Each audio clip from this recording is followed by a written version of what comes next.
Alrighty, so this one's a little crazy.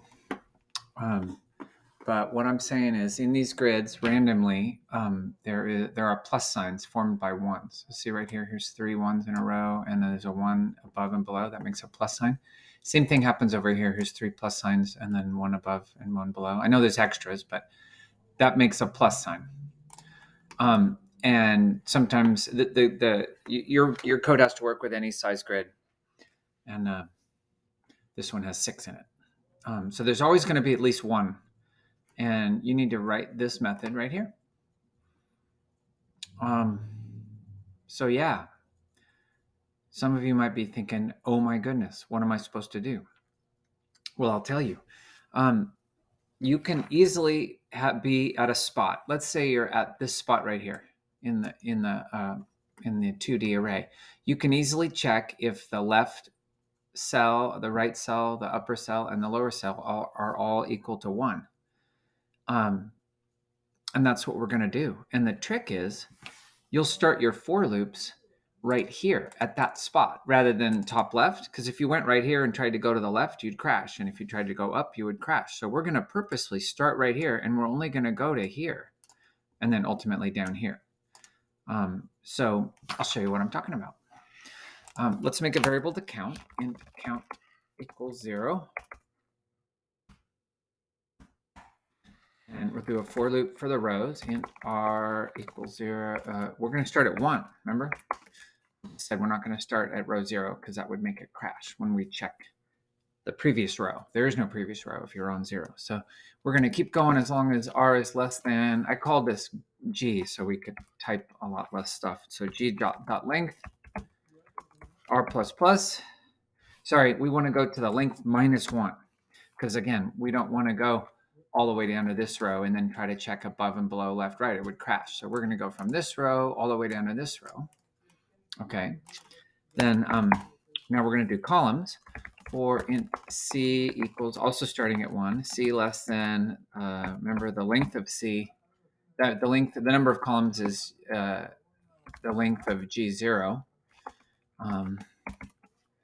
And again, we want to do the length minus 1 because we don't want to go all the way to the far right column. We want to go to the second to the last column. Okay, and now here comes the magic. I just figured, let's just check if the current cell is a 1. If it is, then we can check the other stuff. If it's not, we just move on. So if GRC is equal to a 1, then there's some things to do. Otherwise, we don't do anything. We just go to the next cell. Okay, so if it is a 1, then we're going to say if GR minus 1 C is equal to 1 and GR plus 1 C is equal to 1.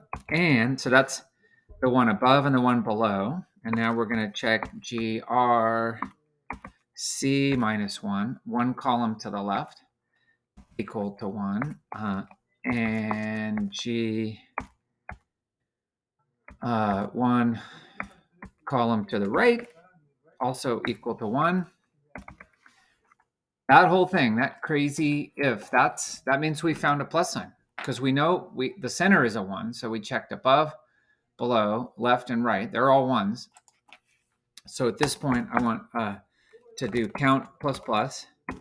And then I also asked you to print out the center location. And we know that's RC, right? So system.out.println.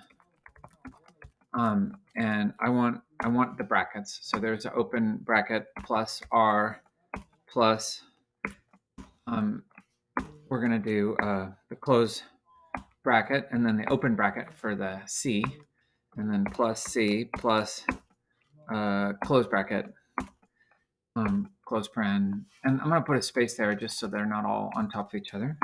And actually, I want this to be a print, not a println, so that they print all in one line. And then when all this for loop stuff is done, before we return, I'm going to do system.out.println so that it goes to a new line before it says how many plus signs found.